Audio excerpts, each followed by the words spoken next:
October 25th, 1944. The Philippine Sea. The USS Samuel B. Roberts, a destroyer escort, nicknamed Sammy B., faces the most powerful battleship ever built, the 71,000-ton Japanese super battleship Yamato. The Roberts is 1,400 tons. The Yamato's 18.1-inch guns can hit from 26 miles away. The Roberts' 5-inch guns have a range of 10 miles. It's David versus Goliath, except David's slingshot can't reach, and Goliath has 6 slingshots. The Roberts should run. Instead, Commander Robert Copeland orders, "Attack." For 2.5 hours, this tiny destroyer will fight the most impossible battle in naval history, charging directly at 4 battleships, 7 cruisers, and 11 destroyers. They'll save thousands of American lives.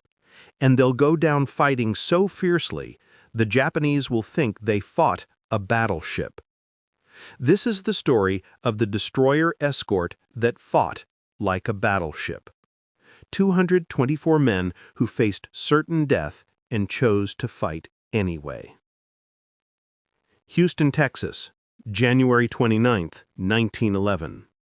Robert Whitney Copeland is born. He grows up in Texas, attends the University of Washington, graduates in 1933. He joins the Navy, career choice, not draft. He's intelligent, disciplined, ambitious. He rises through the ranks steadily. Lieutenant Commander Copeland, age 33, takes command of USS Samuel B. Roberts, DE-413, a destroyer escort commissioned June 28, 1944. The Roberts is tiny by warship standards. 1,400 tons displacement, 306 feet long, crew of 224 men. 2 5-inch guns, 3 40mm anti-aircraft guns, torpedoes. It's designed for convoy escort, protecting merchant ships from submarines, not for fighting battleships. The ship's nickname, Sammy B. The crew loves her. She's small, nimble, responsive, like a sports car versus a truck. October 1944. The Philippine Campaign. Americans are retaking the islands from Japanese occupation. The Battle of Leyte Gulf is shaping up to be the largest naval battle in history. October 25, 1944. 6:30 a.m. off Samar Island, Philippines. The Samuel B. Roberts is part of Taffy 3, Task Unit 77.4.3. It's a small escort carrier group. 6 escort carriers, small aircraft carriers, 3 destroyers, 4 destroyer escorts, including the Roberts. Taffy 3's job is provide air support for ground forces landing on Leyte. They're not expecting combat. The main Japanese fleet was supposedly defeated in earlier engagements. 6:45 a.m. A lookout on the Roberts spots something on the horizon. Ships. Lots of ships, coming fast. Initially, they assume it's Admiral Halsey's Third Fleet, but the silhouettes are wrong. Those aren't American ships. 6:47 a.m. Identification confirmed. It's the Japanese Center Force. 4 battleships, 6 heavy cruisers, 2 light cruisers, and 11 destroyers, including Yamato, the largest, most powerful battleship ever built. 71,000 tons, 9 18.1-inch guns that can hit targets 26 miles away. It's the most fearsome warship in existence. The Japanese force has stumbled upon Taffy 3 by accident. They were looking for Halsey's fleet. Instead, they found a handful of escort carriers and tin cans, destroyers. Admiral Kurita, commanding the Japanese force, can't believe his luck. These escort carriers are undefended. He can destroy them easily, then proceed to Leyte Gulf and devastate the American landing forces. It's a catastrophe for the Americans. Taffy 3 is hopelessly outgunned. The escort carriers have no armor, can't fight battleships. They'll be destroyed in minutes. Admiral Clifton Sprague, commanding Taffy 3, makes desperate decisions. First, turn east, away from Japanese forces, and run at flank speed. Make smoke to hide. Second, launch all aircraft immediately. Fighters, bombers, anything that can fly.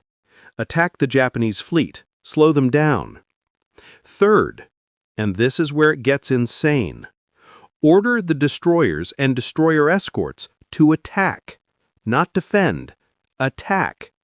Charge directly at 4 battleships, 7 cruisers, and 11 destroyers. They'll save thousands of American lives. And they'll go down fighting so fiercely, the Japanese will think they fought a battleship. This is the story of the destroyer escort that fought like a battleship. 224 men who faced certain death and chose to fight anyway. 7:10 a.m. Commander Copeland receives the order, "Small boys attack." Small boys is Navy slang for destroyers and destroyer escorts, the smallest combat ships. Copeland looks at the Japanese fleet, massive battleships, heavy cruisers. He looks at his own ship, 1,400 tons with 2 5-inch pop guns. His exec officer says quietly, "This is going to be a hell of a morning." Copeland makes the announcement over the ship's PA. "All hands to general quarters. This will be a fight against overwhelming odds from which survival cannot be expected. We will do what damage we can." The crew responds immediately. No panic. They're professionals. If they're going to die, they'll die fighting. 7:20 a.m. The Samuel B. Roberts, along with 2 other destroyer escorts and 3 destroyers, begins its attack run. They're charging at the Japanese fleet. 6 tiny ships versus 23 warships, including the Yamato. The Japanese open fire. Shells from 18, 14, 8-inch guns bracket the attackers. Water columns from near misses tower 100 feet in the air.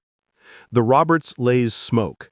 Burning oil creates thick white clouds screening their approach. They zigzag at maximum speed, making themselves difficult targets. 7:35 a.m. The Roberts closes to 10,000 yards, 5 miles. Their 5-inch guns can reach now. They open fire. It's futile, really. 5-inch shells barely scratch battleship armor, but accuracy matters. The Roberts gunners are excellent. They target superstructures, rangefinders, fire control systems, anything vulnerable. Copeland maneuvers brilliantly. The Roberts weaves through enemy fire like a boxer, taking glancing blows but avoiding knockout punches. 8 a.m. They're within torpedo range, 4,000 yards, 2 miles. Copeland orders, "Fire torpedoes." The Roberts launches all torpedoes, 3 Mark 15s each carrying 825 pounds of Torpex explosive. It's their best weapon, their only chance to hurt these monsters. The torpedoes streak toward the Japanese fleet at 45 knots. The Japanese ships maneuver to avoid. One torpedo hits a heavy cruiser, possible hit unconfirmed. The cruiser slows, withdraws from formation. But now the Roberts is empty. No more torpedoes, just the 5-inch guns. Copeland could withdraw. Mission accomplished. Torpedoes fired, damaged at least 1 cruiser. But the carriers are still in danger. The Japanese are closing on them. Copeland decides, keep fighting. Keep the enemy distracted. Every minute the Roberts occupy Japanese attention is another minute for the carriers to escape. 8:20 a.m.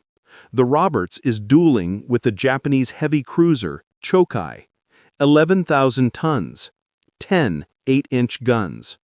It's a grotesque mismatch, but the Roberts keeps firing. Their 5-inch guns hit Chokai multiple times. Small caliber shells can't penetrate armor, but they damage topside equipment. More importantly, they're annoying. The Chokai has to deal with this persistent mosquito. 8:30 a.m. Another Japanese cruiser, Chikuma, targets the Roberts. 8-inch shells start hitting. The first hit strikes aft, destroying the after 40mm gun. 5 men killed instantly. The second hit penetrates the engine room. The explosion kills everyone inside and destroys one engine. The Roberts slows. More hits. The port side is torn open. Water floods in. The Roberts lists heavily. 9 a.m. The Roberts is dying. Half the guns are knocked out. Fires rage throughout the ship. They're dead in the water. Engines gone. Steering gone. Still, the remaining guns fire. Gunner's mate Paul Carr is at gun 52, a 5-inch gun. He's wounded, burned. The gun crew is dead around him. But Carr keeps loading and firing, manually, alone. A shell hits gun 52 directly. The explosion kills Carr and jams around in the breach. As Carr dies, he's still trying to load one more shell. Lieutenant Robert Roberts, no relation to the ship, finds Carr. He's dying, but insisting, "Load it, fire it, get this round off." Roberts and another sailor try to help, but it's too late. Carr dies at his gun, loading ammunition with his dying breath. He'll be recommended for the Medal of Honor. 9:10 a.m. Commander Copeland gives the order, abandon ship. The Samuel B. Roberts is sinking. The bow is rising out of the water. The stern is already submerged.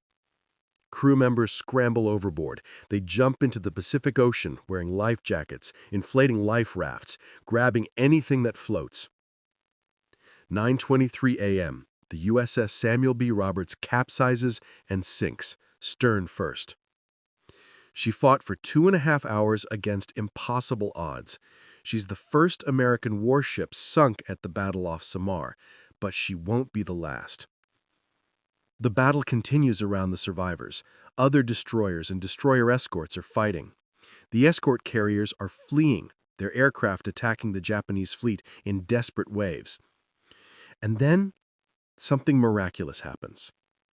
Admiral Kurita, commanding the Japanese fleet, orders a withdrawal. He's confused by the ferocious defense. The destroyers attacked with such aggression, he thought they were full-size heavy cruisers. The escort carriers fought like fleet carriers. The aircraft attacks were relentless. Kurita becomes convinced he's fighting a much larger American force. He thinks Halsey's Third Fleet is nearby. He's worried about being trapped. So he withdraws, turns around, abandons the attack on Leyte Gulf. The Japanese fleet retreats. Taffy 3, 6 escort carriers, 3 destroyers, 4 destroyer escorts, has defeated the center force. It shouldn't have been possible, but it happened. But for the survivors of the Roberts, the ordeal is just beginning.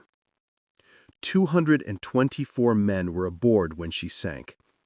89 died in the battle or went down with the ship. 135 made it into the water. Now they're floating in the open Pacific. Sharks circle. The explosions and blood attracted them. Men cluster together for protection, but sharks still attack. Oil from sunken ships coats the water. Men swallow it, choke on it, get it in their wounds. The tropical sun burns them. Dehydration sets in. Surrounded by water, they can't drink. Some men succumb to shock, hypothermia, wounds. They die in the water, floating in their life jackets. Their bodies drift away.